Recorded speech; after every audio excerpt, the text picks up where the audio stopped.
Sa nakaraang video ay natapos tayo kung saan ay matapos na tawagin ng matandang si Shimyanggak ang ating bida na si Yeonjuka at humihingi ng tulong dito, ay sinabi niya na ang bastardong kanyang kinakaharap ay mas malakas pa kumpara sa kanyang inaakala, at ang buo niyang akala ay magagawa ng matanggalan siya nito ng kanyang ulo at wala na siyang ibang mapagpipilian pa, kaya naman ay nagawa niyang paslangin din ang isang ito at ngayon ay unti-unti na ding nagbabago ng kanyang anyo.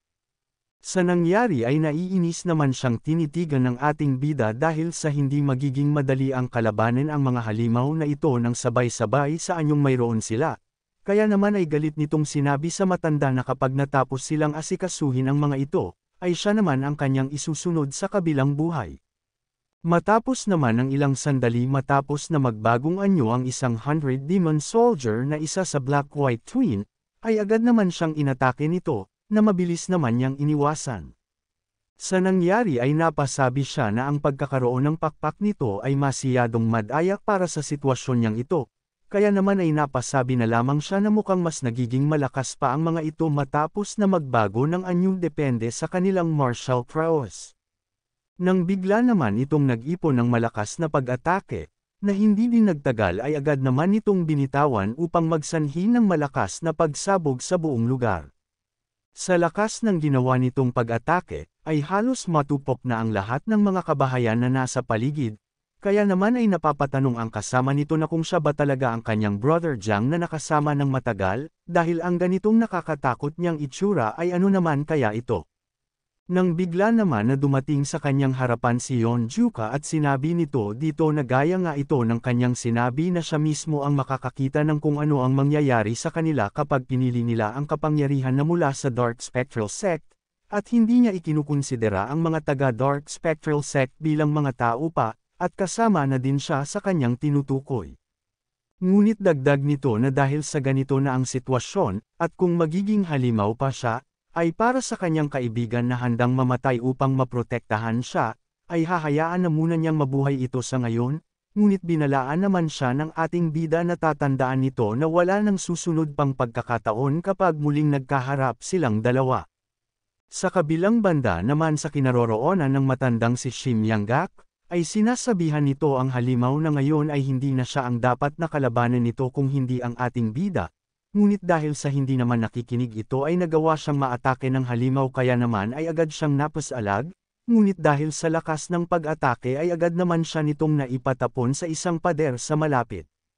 Matapos ay naiinis itong napapasabi na kung gaano ba talaga kalakas ang mga ito kapag nagpalit na ng kanilang mga anyo bilang mga halimaw. Sa isip nito na masiyadong napakapanganib ang kaharipan niya ang isang ito, ngunit kailangan niyang magbigay ng sapat na oras pa para magawang tapusin na ito ni Yeonjuka. Nang bigla naman itong nakita ang kinaharap na sitwasyon ng ating bida upang mapasabi na lamang siya na kung talaga ba na ngayon pa sila sabay-sabay na nagpakita, dahil sa palagay niya ay ito na ang kanilang katapusan. Sa kabilang banda naman sa kinaroroonan ni Yeonjuka ay patuloy lamang ang halimaw na kanyang katapat sa pagbibigay dito ng mga pag-atake mula sa itaas. Kaya naman sa isip nito ay naiinis na siyang napapasabi na ang isang ito ay patuloy pa din sa pag-atake at hindi bumababa sa kanyang kinaroroonan, sabi pa nito na ngayon ay kailangan niya na may gawin na kahit na ano sa sitwasyong kanyang kinakaharap. Sa isip niya na kahit pa may activate niya ang Nine Heavens Master Sword, ay masyado itong malayo upang makapagbigay siya dito ng solidong pag-atake. Bukod pa doon ay kapag hindi niya nagawang matapos ang isang ito ng medallion ay mapapahamak na ang kanyang mga kasamahan. Nang bigla naman na napasigaw ang matandang si Shimyanggak sa ating bida at tinatanong nito siya na kung matagal pa ba ito sa kanyang kinakaharap, kaya naman ay naiinis na napasabi na lamang si Yeonjuka na kung bakit hindi na lamang niya hayaan na mapaslang ito total siya naman ang dahilan kung bakit lumabas ang isa pang halimaw. Matapos ay nagawa naman siyang maabutin nito at nagbigay ng malakas na pag-atake, at habang papalapit ito sa kanya ay sa isip nito na sa tingin niya na ang ataking papalapit ay maaari niyang ikamete. Nang bigla naman na kumilos si Gangyon, at matagumpay itong binigyan ng kritikal na atake sa kanyang katawan upang magawang mapahinto ang malaking halimaw sa pagsugod sa matanda. Dahil sa nakitang ito naman ni Shimyanggak ay gulat na gulat ito sa nangyari, at maging ang kuya nito ay ganun din dahil sa hindi niya inaasahan ang bagay na iyon sa kanyang kapatid na babae. Nakita din ito ng ating bida kaya naman ay masaya itong napasabi na grabe nga ang ataking ginawa niyang iyon, at ngayon ay hindi na siya masyadong mababahala sa mga ito, dahil kitang-kita naman na si Gangyon ay isa ding malakas na mandirigma. Kung umabot ka na sa parte ng video na ito ay maaari lamang na i-click ang like at super thanks sa baba bilang pagsuporta. Maraming salamat. Bago maganap ang ginawang iyon ni Gangyon, ay nakita naman ng kanyang kuya ang papatakas na isang miyembro ng Black-White Twin. Kaya naman ay tinanong niya ito na kung pinapanta ba nito ang kanyang kasama upang kalabanan si Yeonjuka at siya naman ay para kaharipan silang mga natitira. Na hindi naman ito sinang-ayunan at sinabi na nagkaroon siya ng kasunduan sa kanilang head sentinel, sabi nito sa kanya na kapag dinala niya ang isa pa dito at aalis ay hahayaan muna siya nitong mabuhay. Sa nangyari ay napaisip naman dito ang kuya ni Gangyon at napapatanong na kung talaga ba na ginawa ito ni Yeonjuka, ngunit tama din siya sa ginawa niyang iyon, dahil mas magiging malaking problema sa kanila kapag ang dalawang ito ay magbago din ng kanilang mga anyo bilang mga halimaw. Nang bigla naman itong natigilan sa kanyang pag-iisip dahil sa nakita nitong paghingi ng tulong ng matandang si Shimyanggak dahil sa magagawa na siyang mapaslang ng kanyang katapat, kaya naman sa isip nito ay naiinis siya sa kanyang sarili dahil sa dapat ay mas binigyan niya ng pansin ang matandang ito dahil sa ang kanyang katapat ay naging isang halimaw na. Ngunit sabi nito na ang distansya mula sa kanyang kinaroroonan ay masyado pang malayo, at kahit gamitin pa niya ang kanyang yin-yang vanishing steps ay masyado nang huli para sa kanya na mabutan ito. Nang bigla naman na kumilos si Gangyon mula sa di kalayuan, na nagawang lagpasan pa siya, at ito ay nangyari sa isang kisap mata lamang. Sabi nito na madaming dugo at pawis ang kanyang nawala upang magawa lamang na sundan ang mga yapak ng kanilang ama, ang Sword King, ngunit ang ultimate technique ng kanilang Nangang clan na yin-yang vanishing steps ay hindi pa din niya nagagawa ang maperpekto, ngunit nagawa itong gamitin ng kanyang kapatid na babae at ito ay perpekto ang pagkakagaya katulad ng sa kanilang ama.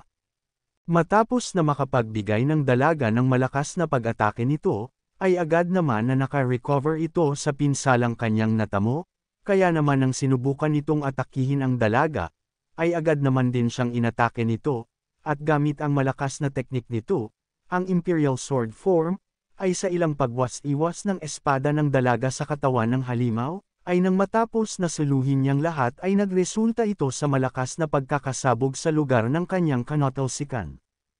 Matapos naman ng ilang sandali, ay nagawa naman itong muling makabangon, kaya naman ay sa isip ng matandang si Shimyanggak ay hindi ito makapaniwala dahil sa nagawa nitong saluhin ng buo ang ganong klaseng pag-atake ngunit nagawa pa din ito ang makatayo. Sabi pa nito na ang martial art ng babae na iyon ay talagang napakalakas, ngunit ang katawan ng mga ito ay may kung ano upang magawang makayanan ang ganong klase ng pag-atake. Agad naman siyang binati ng kanyang kapatid para sa mahusay nitong ginawang pag-atake. Sabi nito na mayroon siyang kaunting paghihinala para sa kanya, ngunit hindi nito inasahan na nagawa na nitong maabot ang ganitong klase ng level. Sabi pa nito na siya bilang ang kanyang kuya ay nahihirapan na masubukang makumplito ang yin-yang vanishing steps, at bukod pa doon ay ang maging ang Imperial Sword Form ay ganun din, at labis niyang ipinagmamalaki ito para sa bagay na iyon. Humingi naman ng tawad dito ang dalaga at sinabi na hindi naman niya nais na itago ang bagay na ito sa kanya at tanging nagkataon lamang na nagawa niyang makumplito ito. Agad naman siyang sinabihan ng kanyang kapatid na wala siyang dapat na ihingi ng tawad sa kanya, dahil ngayon ay hindi na siya pa mababahala, dahil sa nakita na niya ang pag-asa na ang kanilang lahi at ang teknik ng Nangang ay maipapasa na. Nang bigla naman silang natigilan sa kanilang pag-uusap nang bigla na lang na nagwala ang malaking halimaw na nasa kanilang harapan, kaya naman ay napasabi na lamang ang kuya nito na sa ngayon ay magkasama nilang kahaharapin ang halimaw na ito sa kanilang harapan, na agad naman nitong sinang-ayunan.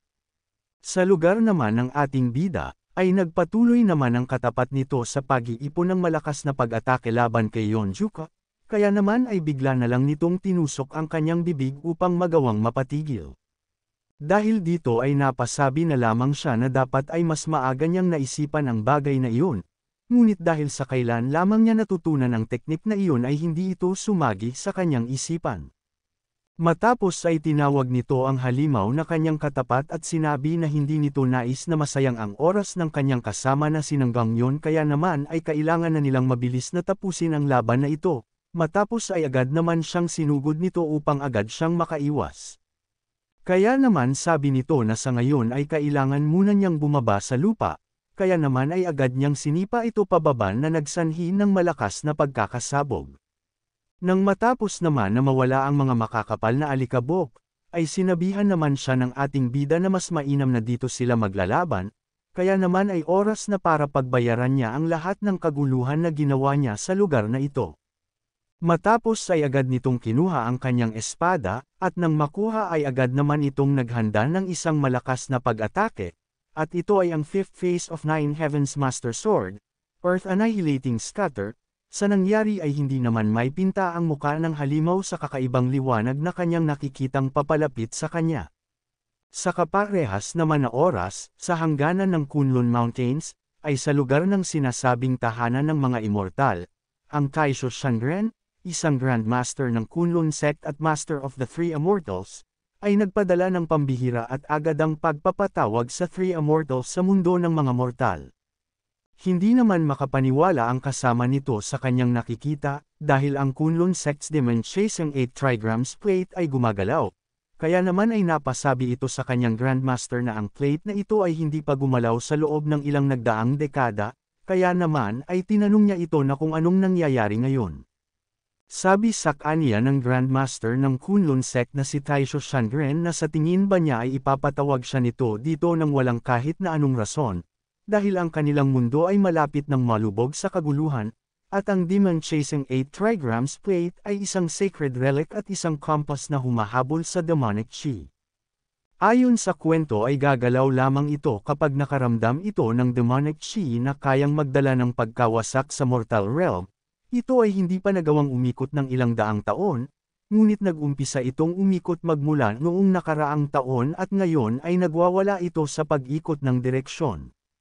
Dahil dito ay napatanong naman ang isa na kung sa tingin ba nito na ang usapin na ito ay para sa kanilang Three Immortals ang makialam, na agad naman na sinang-ayunan ng Grandmaster at sinabi na kapag ang lahat ay nandito na, ay kailangan na nilang umpisahan ang pag-iimbestiga, subalit sabi nito na kung ito na talaga ang pasimula para sa kanilang katapusan, ay kahit pa ang kanilang pinagsamang lakas ay hindi na magiging sapat pa.